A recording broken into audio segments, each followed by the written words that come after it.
Morning MPC, welcome sa weekly federalism press conference at welcome sa ating guest kay Assistant Secretary Jonathan Malaya and kay Sir Gary Olivar, welcome back sa Palace, saka kay Director Tony Avila. Good morning, sirs. Maraming salamat. I'd like to begin by thanking the Malacanang Press Club for again hosting us here and to the Presidential Communications Operations Office for organizing this regular weekly press conference. At the onset, we would like to thank the National Economic and Development Authority for its proposed transition plan, the road to federalism or federation, which they released to the public. As correctly pointed out by the NEDA, the objective of the constitutional reform program is to reduce inequality of opportunities across the regions in the country and ensure decent outcomes for the well-being of everyone. NEDA pointed out that it is important to identify how the current unitary system has failed in delivering the desired objectives.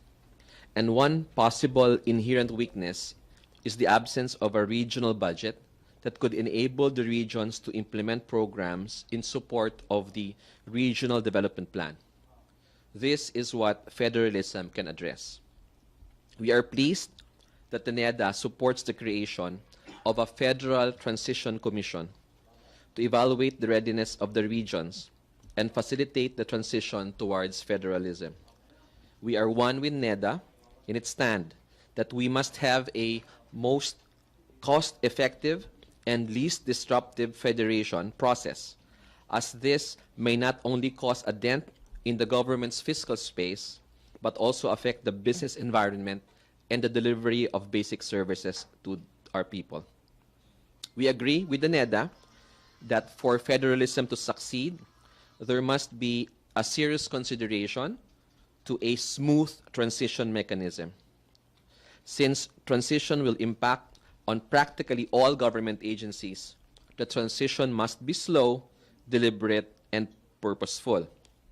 However, the 15-year plan proposed by NEDA may be too long and may unduly prolong the full transition to a federal system. We agree nonetheless that there must be a phased transition process. And NEDA has identified in its discussion paper 4 transition phases. Number 1 is the comprehensive analysis of the national and regional socio-economic situation as the first phase. The second phase being the establishment of the Federal Transition Commission, appraisal of the readiness of the regions in civic education.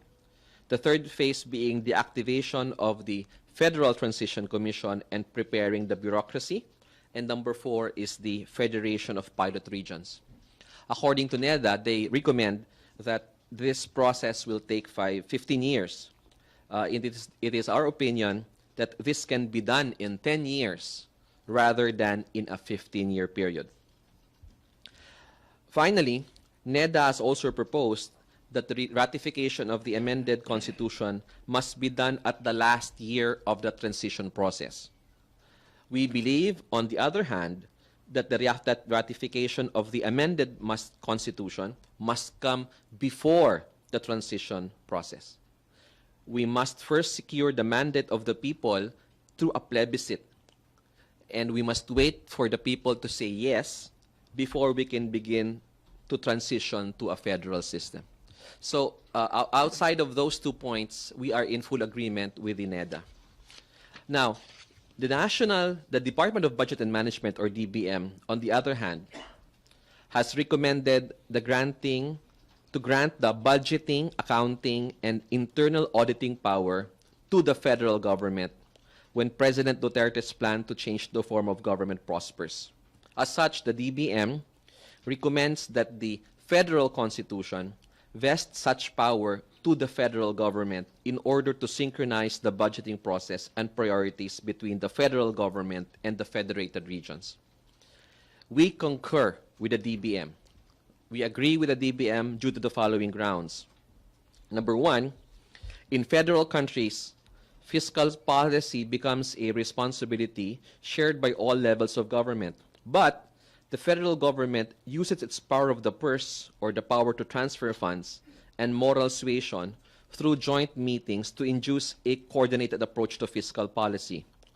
Such an assignment to the federal government attempts to insulate local governments from economic cycles, and the national government assumes prominence in the conduct of stabilization policy. Number two, financing the subnational units or the federated regions may be a source of concern if they contradict federal fiscal policy objectives, especially with regards to deficit creation and debt management policies. Errant fiscal behavior by the federated regions can have an important constraining influence on the conduct of federal macro policies. Therefore, it must be the national government or the federal government who must have power over budgeting, accounting, and internal auditing powers. Number three, given that the potential for errant fiscal behavior in the subnational government can complicate the conduct of both fiscal and monetary policy, the DBM proposal is an institutional arrangement necessary to safeguard against such an eventuality. Hence, we agree with the DBM that budgeting, accounting, and internal auditing powers must be granted to the federal government. So these two positions that I have just mentioned to you, our position on the NEDA proposal as well as the as our position on the DBM proposal, shows to us that we are now working very closely with the economic management team. We are now moving forward in terms of an interagency coordination. And in the next few weeks, we are going to work continuously with them so that we can come to an agreement on the other contentious issues with regards to the transition to a federal system. The DILG and the CONCOM are committed to working closely with the economic managers as well as the other government agencies in ensuring that we are on the same page moving forward to a federal system. Let me also share to the members of the press and to the Malacanang Press Club that yesterday we have a very successful roadshow in Butuan City in Agusan del Norte. There were around 2,500 to 3,000 people who attended the Federalism Convention in Region 13. And many of the local government officials came out in full force, led by Butuan Mayor Ronnie Vicente Lagnada. There were also 21 mayors from all over the region, plus farmers, IPs, youth, academe, transport, and health sectors. They all came to participate in the Federalism Media Forum, in the Federalism Town Hall meeting, as well as in the Federal Convention, which was held in the Butuan.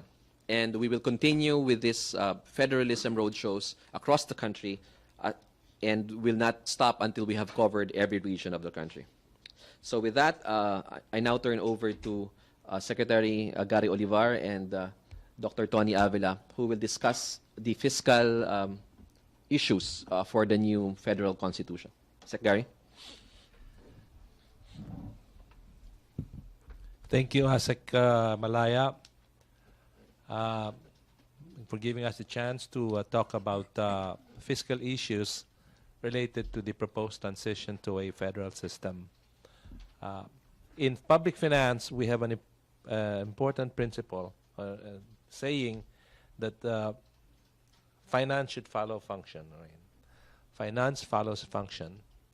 So this morning, I'll start with the function side of it and talk about expenditure issues, reassignment issues under a federalist setup, after which my colleague, Dr. Avila, will be talking about the finance that follows or that is made necessary, the financial reassignments that are made necessary by this change in expenditure allocation.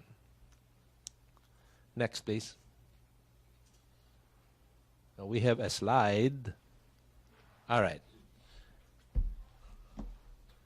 Okay. And this is fairly well known by now, the fact that expenditures as well as revenues are disproportionately concentrated on only in a number of regions. In this case, we see this slide that shows only 3 regions accounted for half of total household income from 2006 to 15, and these are familiar names, of course.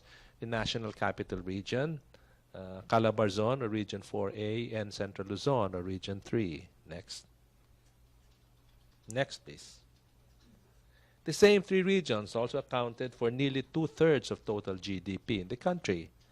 Again, Metro Manila, Central Luzon, and Calabarzon. So we see the disproportion in expenditures as well as the resource base for expenditures across the regions in our country. Next.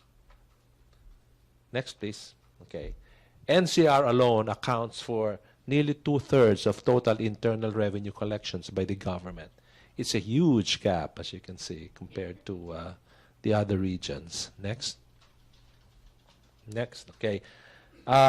Looking or drilling down deeper into this picture, we see and look at the trend over time, comparing national government and local government spending.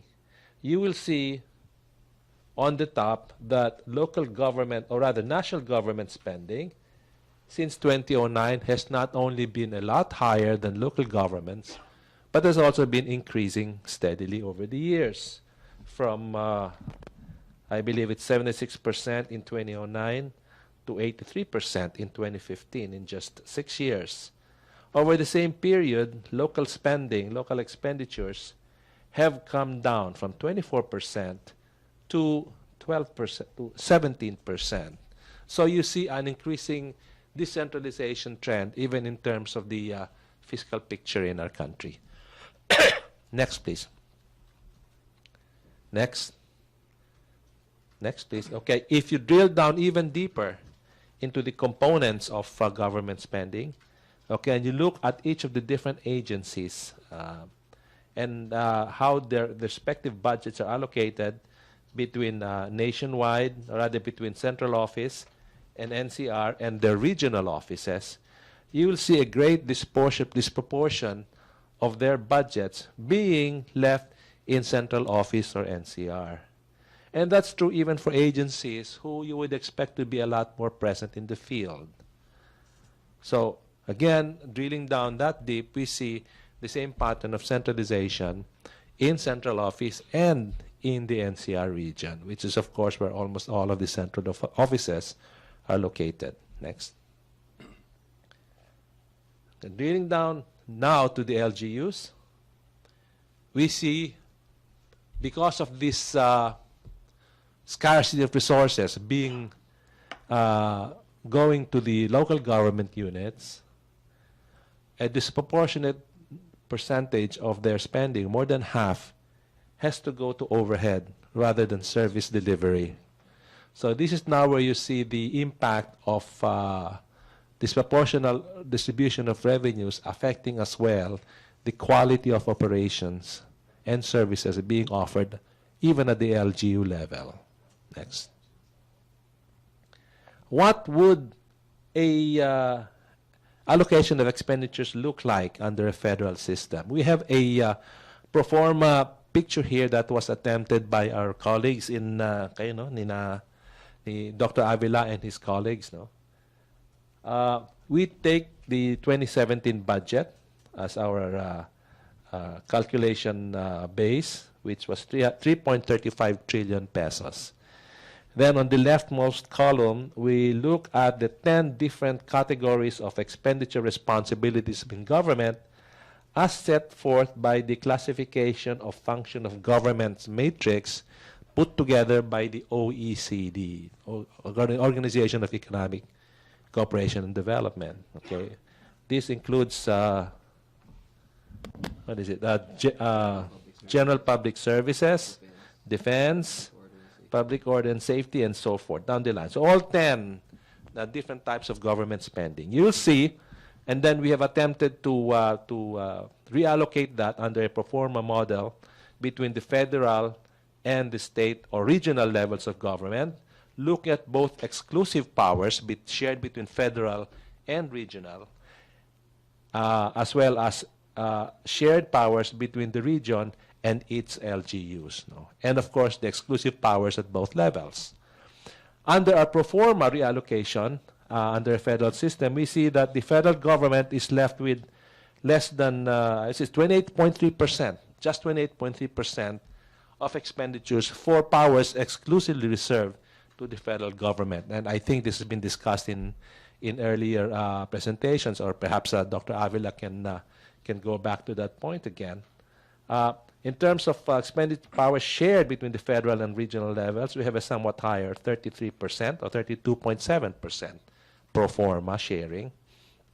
Going down to the regional level, you have 9.2% exclusively for, rather, devoted to exclusive expenditures at the regional level. And for regional responsibilities shared with LGUs, we have 29.8%. I guess the important thing to note here is, of course, the fact that that number one, the exclusively federal powers, okay, will only take up less than 1/3 of the budget, compared to obviously a lot more than half right now under the unitary system. The other point, or the second point worth pointing out, is the large degree of power sharing between the federal and regional governments. Okay? We have no intention of weakening the federal government unduly, and this is one of the reasons why ASEC Malaya earlier talked about our agreement with DBM about leaving auditing functions at the national and federal level. And the third thing worth pointing out is the fact that so much of the regional government's work, in fact, has to be shared or carried out through its LGUs. Because a lot of people ask us, why is the Constitution silent about LGUs? The standard answer is, or rather the proposed draft Constitution, why is it silent about revenues of the LGUs and expenditures? The answer is that federalism is really just about interposing a regional level of government between the national or federal and the LGUs. There is no need to talk about LGUs. Having said that, we've been getting so much feedback about saying something, for example, about the long-deferred Magna Carta of barangay, so that's one, or saying a little more about the LGUs in the Constitution, and I think that the members of the Consultative Committee have taken these suggestions to heart and will be making the necessary changes. If not with them, then certainly with Congress, whenever Congress proceeds to write a new charter. Next. Okay, it's a commercial. Please buy our book. This is a book that Tony Avila here helped us write under the aegis of our distinguished ASEC Malaya here. This was the very first attempt to put together a draft charter by a study group constituted by PDP Laban. It's available in National Bookstore, fully booked, and Rex Books for less than 500 pesos. A worthy investment for our viewers. I think that's the last slide. Next. That is the last slide. Thank you. I turn the mic over now to Dr. Avila. Good morning. Thank you, Gary. And of course, would like to take off from what Gary said, that we are emphasizing the fact that finance follows function.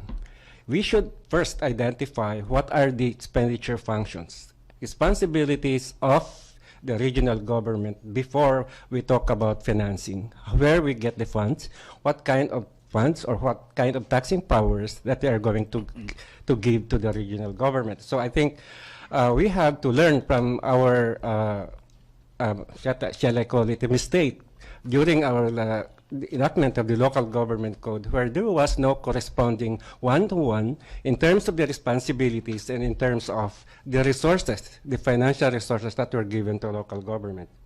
Next slide, please. So I would like to emphasize, to zero in on the principles of revenue assignment. I mean, what the CONCOM did as far as giving what are the taxes or the taxing powers of the regional government, there are certain principles behind it.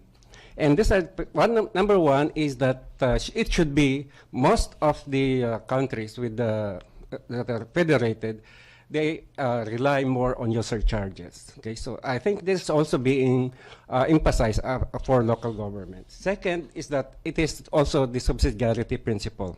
Okay, so while it is the subsidiarity principle is applied to the expenditure, it can also be applied to the revenue side.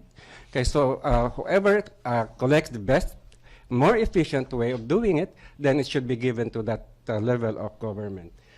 And then I would like to emphasize that there should be no competition while there may be some healthy competition in other areas, but this should not be in the area of taxation, because there would be some tendency on the part of some regions that they're going to have the lowest kind of taxes just to be able to attract investment. So I think we have to be careful about doing that. And of course, what we're saying is that most of the taxes that are given to the federated regions under the CONCOM draft is that most of them are fixed.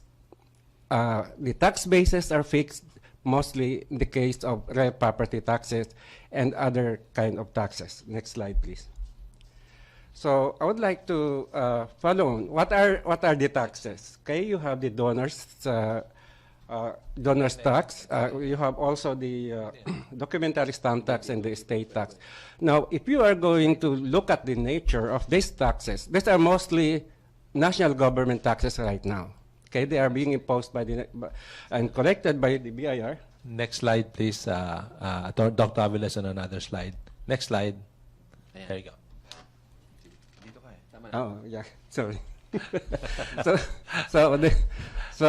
these are the donors. Okay, going back, the donors, documentary stamp tax and estate tax. These are mostly applied to real properties. Okay, so these are, but of course, in the case of documentary stamp tax, there are certain transactions that are not really imposed on say real properties. So I think we have to define properly what would be the coverage of the documentary stamp tax later on. And of course, the real property tax would be imposed by the regional government together with the local governments. You have also the franchise tax, professional tax, games, and I would like to emphasize that as far as the road users tax is concerned, then this is really applicable to regional governments.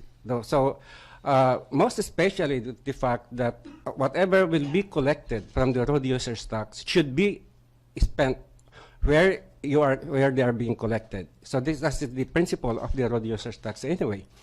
So that's the kind of principles that were applied in terms of selecting the taxes.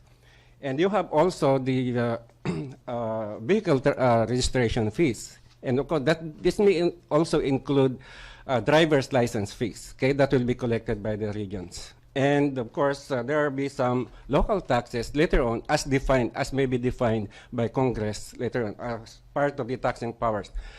Now, the CONCOM has estimated that all of this, the revenue generated to be around 50 to 70 billion. But I'm going to show you later on some specifics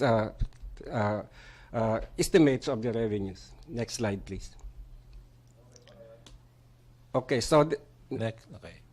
okay, so this is the estimated revenue from the documentary stamp tax on real properties. Okay, this is only for fixed on real properties, for the transfer of real properties actually, and also the road users tax. So you can have a picture where most of the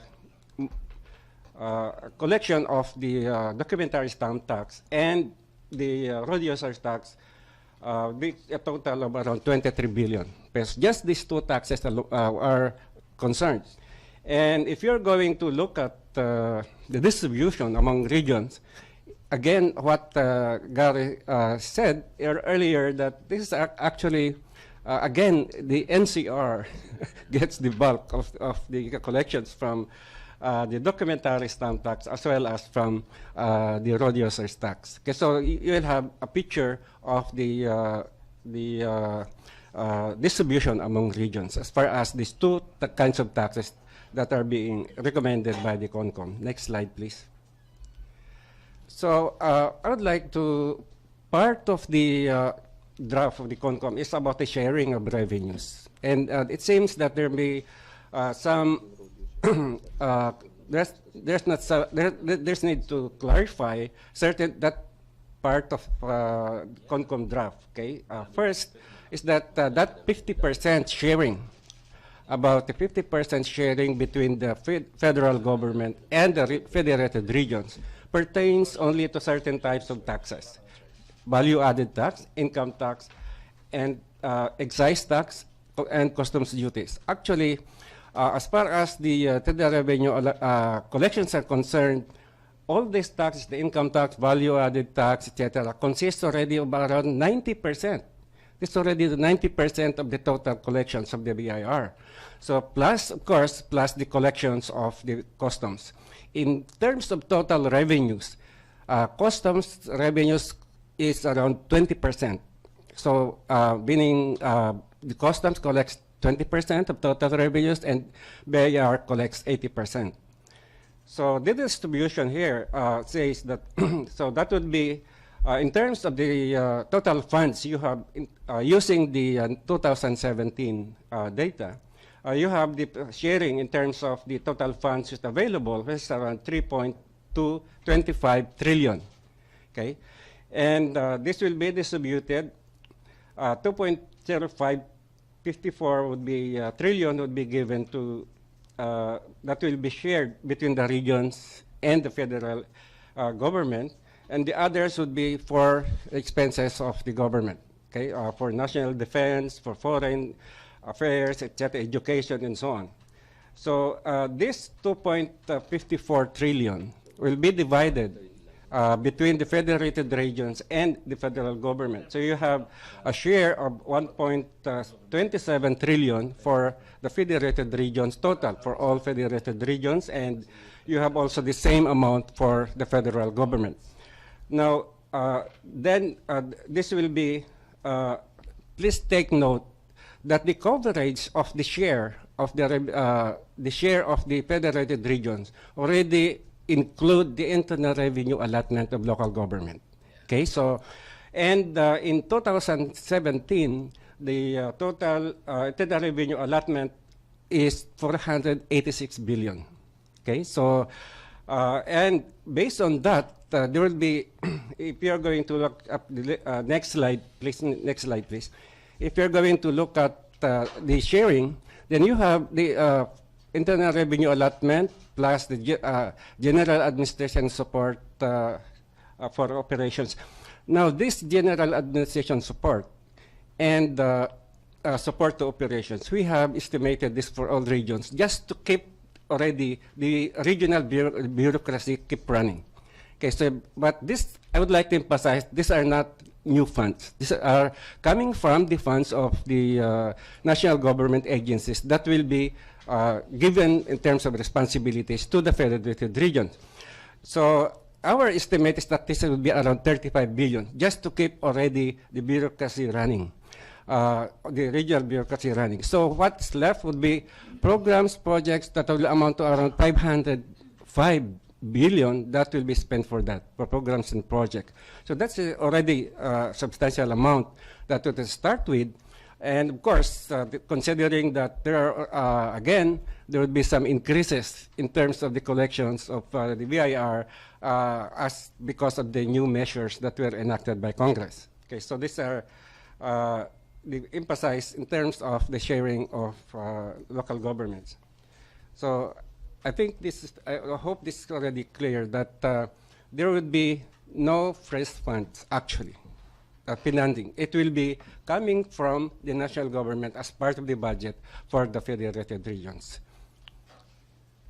May I, tapos ka na, boss. I just wanted to add one comment na baka makatulong sa paglilinaw, no, ng hatian ng revenue. Ito po ay napag-usapan namin kahapon sa Butuan where I was able to speak at the regional authority there. Katabi ko ang pinsan ko, si Commissioner Bocobo, and we were comparing notes.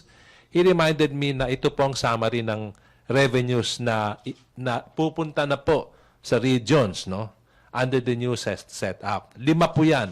5 yan.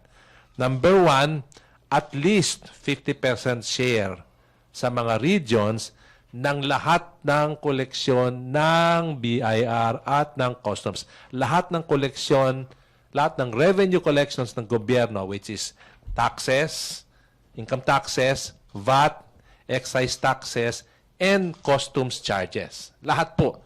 Okay, at least 50% nasa regions. Number 2, yung pong maximum 50% na iiwanan sa federal government, 3% po dyan ang pupunta sa equalization fund. Okay?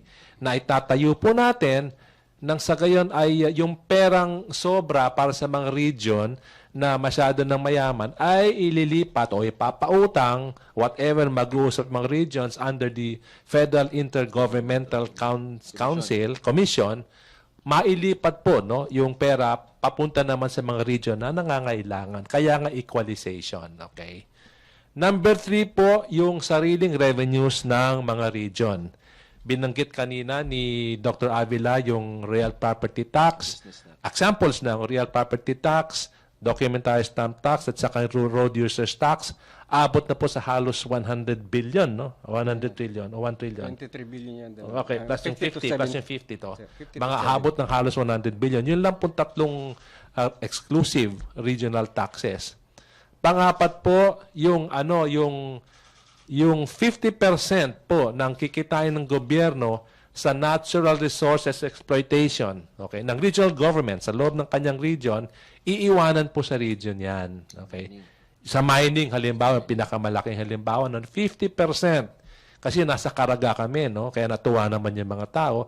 50% po ng kinikita ng gobyerno sa mining activity ng Caraga, iiwanan sa region. Ngayon, hindi po maliwanag sa amin ni Commissioner Bocobo, and I think he admitted na ito po ay kakulangan ng CONCOM. Kung ang ibig po sabihin nito ay non-tax revenues or all revenues. Kasi kung all revenues, may double count na po yan. Okay? But anyway, subject to clarification. The important thing is 50% iwanan sa region. And number 5, whatever your congressman can raise for you as additional revenues for the region. So makita po natin na talaga pinapalakas po natin in terms of revenues ang ating mga regions. Okay. Just a final note, no? Kahapon si Dean Julay Tihangki in the Fiscal Federalism Conference, ang sinabi niya, this entire process of federalism, we're asking the national government to take a diet and the regions to go on a muscle building program. Ganun po talaga mangyayari dito. Pinapalakas natin yung mga riyon. So yung ating mga road users tax po ngayon na binabayad natin when we pay for our vehicle registration, napupunta po yan lahat sa national government, tapos meron pa tayong road users board na supposedly nag-allocate niyan. Na ngayon gusto na nating buwagin kasi it was not effective. So pag naging federal na po tayo, makakaasa ang ating mga kababayan na yung kanilang ibinayad, for example, sa road users tax, hindi mapupunta yun kung saan-saan. Mapupunta yan kung sa lugar kung saan ibinayad yung tax na yan. Kaya ma-improve natin yung mga kalsada at ma-improve natin yung mga tulay at gamit natin yung pondong ibinayad ng mga mamamayan na nandun. So with that, may I turn over to MPC. MPC, questions? Question, MPC. Joyce Balancho, DCMM. Sir, good morning. Joyce Balancho po from DZMM. Sir, follow-up lang dun sa previous press ko natin last week. Diba parang hindi pa clear kung magkano talaga yung amount na kailangan for the transition of unitary to federal. Nabanggit niyo, sir, na kailangan pa kasi ng subsequent meetings with economic managers para isa ng figure. Meron na po ba tayong napag-usapan with economic managers and also with the CONCOM and other agencies? Kung ano na yung sure figure that we can say to the media? As of now, wala pa po kasi mahaba-haba pa yung diskusyon na nangyayari, but the process has begun to reconcile all of those figures. And since regular naman itong ating briefing, we will give updates every now and then kung ano na yung nangyayari dun sa pag-uusap between CONCOM, the DILG, and the Economic Management Team. Alam po ninyo, even within our side, there are differences in numbers kasi this is an evolving process. And naturally, the evolution at this point now has to include technical reconciliation with people who do not support federalism. Halimbawa po, ang number na binitayan ni Commissioner Tayaw is for transition cost is something like 13 billion plus. Later, dinagdag naman ni Asik Malayets, something like 20 billion. Pagkatapos po, dinepasok ko pong aking files, may nakita akong lumang study ng LogoDef na kinabibilangan ni Dr. Avila. The estimate is 35 billion. Pero yun po was a very rough estimate kasi ginawa lang po nila kung anong budget ng ARM, okay, in-adjust nila for the other reasons to come up with a very, very rough estimate. So 35 is very rough. Hindi naman po siguro pwede maging model natin na nangyari sa ARM. Okay? So, obviously, a lot of reconciliation has to take place. Kaya hiningi po natin, okay, unang-una mag-usap, at ikalawa, wag naman po magbanatan in public. Because the important thing is to reconcile, okay, let us have more light and not heat. Gusto ko lang idagdag na when you look at the figures, please look at the assumptions. Kasi depende sa assumptions po yun eh. Kung ano yung assumptions mo, depende. Kaya it's because of the different assumptions, kaya nag-iba-iba yung mga estimates. Thank you, sirs. MPC, follow-up, Joyce. Sir, nabanggit nyo na may mga ongoing roadshows na tayo. So even itong fiscal issues sa federalism, na-discuss naman din po siya dun, sir. Tama po? Okay. So when it comes to the fiscal issues, ano po yung common questions or concerns ng citizens natin na natatanggap ninyo? Meron po ba? I think si Sec Gary, who was just in Butuan yesterday, Well, should answer. number one is, kikita ba tayo dyan? Hindi. O kaya, mababawasan ba yung sa amin dyan? No, I mean, seriously. I mean, it's self-interest.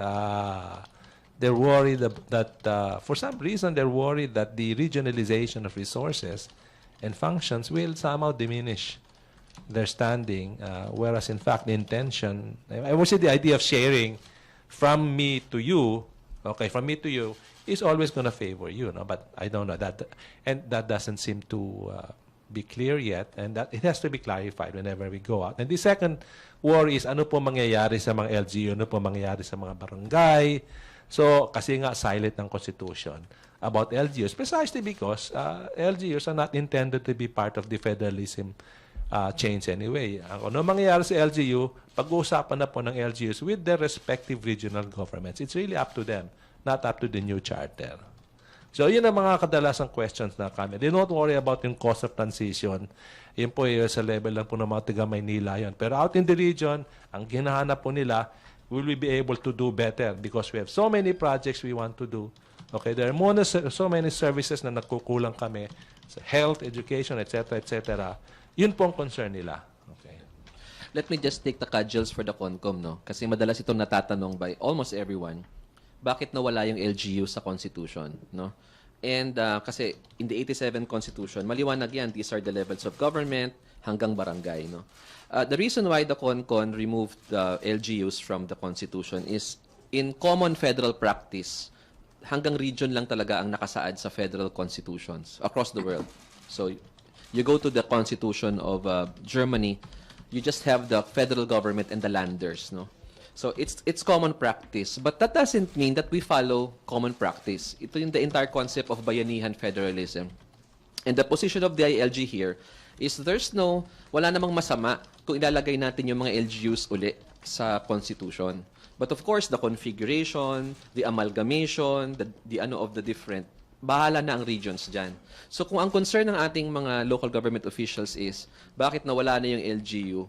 Now that the President has given us the opportunity to improve the draft, the DILG would insist na ibalik yung mga LGU classifications in the new improved Constitution para lang ma-dispel yung concerns ng mga mayors and governors na bakit nawala. But just to assure our public na when the CONCOM was drafting this, they did not intend to abolish any of the levels of government.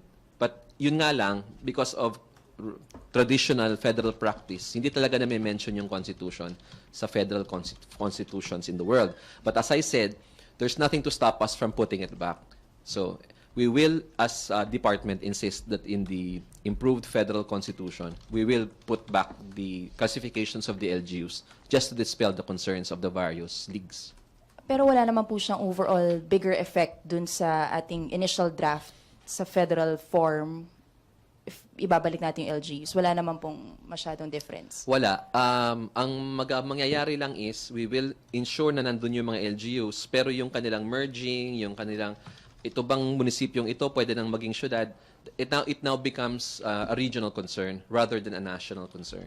So they will have autonomy in terms of decreasing, increasing, merging, but as an entity, pakiusap po ng ating mga LGU officials na maibalik sila doon sa draft federal constitution. Thank you, Asik Malaya. Question, MPC? Questions? Joseph? Sir, wala naman pong new taxes, no? Kasi may mga naririnig kami fears na may duplication of taxes because you will have to pay the federated regions and then national. What will change is the utilization, correct? That's right. The reason why some of the critics are saying there will be new taxes is because they are familiar, for example, with the U.S. system.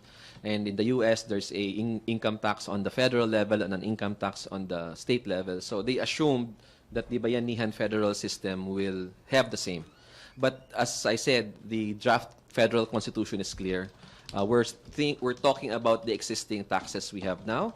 What we're working on is a more equitable distribution of those resources. And as our two fiscal experts have shown, ang talaga pong makikinabang dito is the regions. They will have more resources at their hands and more revenues for them to be able to improve the regions.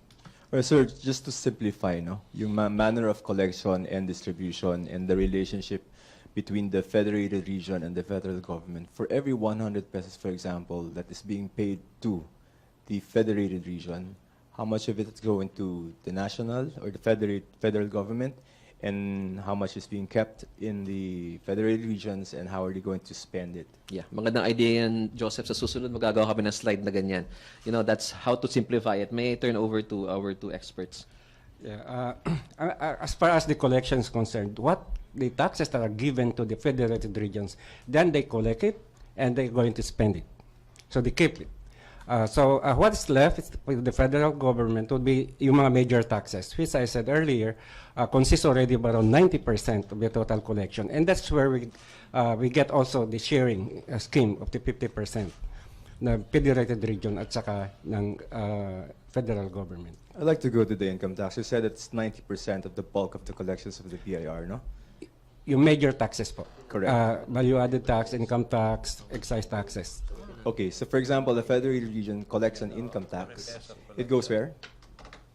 It will be collected by the BIR. It National. will remain with the BIR, by national government. And the federated regions will have a share of it? There will be no specific sharing scheme. It will be part of the total, parang internal revenue allotment, na may total muna, tapos mag-share sila. So part of the 50%. So yung kanina, yung slide, dito yung total po niyan, total ng 50%. Yun po yung share ng federated regions and federal government. 50% goes to the federated region, 50% goes to the federal government. All right, So so it will be collected by the BIR. Income tax, Income tax, value-added tax, excise taxes, so 50-50 tayo dyan. 50-50 po sila. Okay, sir. Yun pong, you mentioned also that there were only just maybe 3 regions that are maybe financially capable of sustaining their operations, right? And then your concern of the other medyo financially challenged regions. Can we talk about the, just to highlight, yung pool of resources that will be gathered from the regions, and how are we going to distribute it to those financially challenged regions, sir? You meant there's a term, but I just forgot it right now. Equalization fund. That's right, sir. Oh yeah. Ano lang question? Paano po yung contributions ng mga federated regions, and how and who is going to say this goes where, this goes... The equalization fund, administering it will be one of the functions of the proposed new Federal Intergovernmental Commission, which will be created, which will actually comprise in equal parts appointees by the President, appointees by the Council of Governors, because there will also be Council of Governors, no? And the third one is appointees by, where does the third one come from? There's a third source of appointment. So, From Congress. from Congress, okay. So, widely represented na appointing powers. I want to answer a question about 100 pesos, no? Let's say X plus Y equals 100, okay? Ang Y is yung government revenues, non-tax and tax from natural resource development. Kasi di natin alam yun eh. And I'm assuming there's no double count, no? And X is everything else, collected by the national government, okay? So, sa bawat 100 pesos na collected ng national government, na mapupunta sa region is 0.53x. Kasi po, 53 centavos, okay? Because the 53 centavos will be, yung 50 centavos is yung share ng, ng region, and then yung 3 centavos is yung equalization fund na manggagaling sa 50% share naman ng federal. So, 53% nun. Ngayon, yung Y, ayun ang revenues collected from natural resource operations, di ba? 50 centavos naman of that Y. So, it's 0.5Y, no? Kasi yun ang iiwanan sa region. Okay, bukod pa yun sa Z, Z, which is own source revenues, okay? Tapos pwede mong gawin Z1, which is whatever congressman can raise for you, no? Yun ang mga sariling sikap na revenues. So, generally, yun ang picture. What was the third one that you said? Own source revenues, exclusively collected by the regions. Mainly, sa ngayon, ang pinakamalaki is real property tax, business tax, road uses, idadagdag niyan, no, gagawing regional, no? Documentary stamp tax, ibababa natin sa region din. Okay. So, as you can see, yung composition ng taxes o yung allocation tax ni powers, mag-iiba din.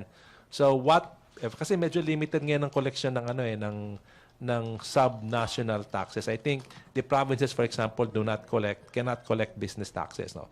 That only goes to the cities and towns. So, yung ganong klase mga allocation, pag-uusapan din yan between the region and the LGUs. But in principle, if you talk about the region as an economic unit, okay, not just as the government, but as an economic unit that comprises as well the constituent provinces, cities, and towns, makikita po natin na nagda-diversify at dumarami ang sources of own revenues from collections just within their boundaries. All right, sir. So equalization fund, who decides that the new federal intergovernment? Council for what's the Intergovernmental formula Relations. for distribution? They will have to decide that. Kaya nga may council, otherwise di na tayo gagawa ng council. Yeah, but, mag-formula lang tayo. So, sino to? I mean, paano yun? I'm sorry. 1/3 appointed by the President, 1/3 by Congress. I think there's 9, no? So, tatlo. And the third, and the last 3 or 1/3 will be appointed by the Council of Governors, which will be comprise all of the regional, no, governors in the country, all 18, no, just the regional, the provincial, 18 regional governors will comprise that council. So you can see, may represented ang national executive, regional executive, at saka yung legislative. And they'd have to decide about the principles. Paano silang merong budget deliberations also? I believe there will also be requirement that they have to be experts in public finance, public administration. May mga expertise requirements dyan na hihingin sa mga council nila because they'll be dealing with very technical matters. All right, cool. Thank you, sir. Thank you, Joseph. MPC? None? If there are none, let's go back to Radyo Pilipinas and PTV4. Thank you, sirs. Salamat po sa lahat. Thank you. Salamat pa.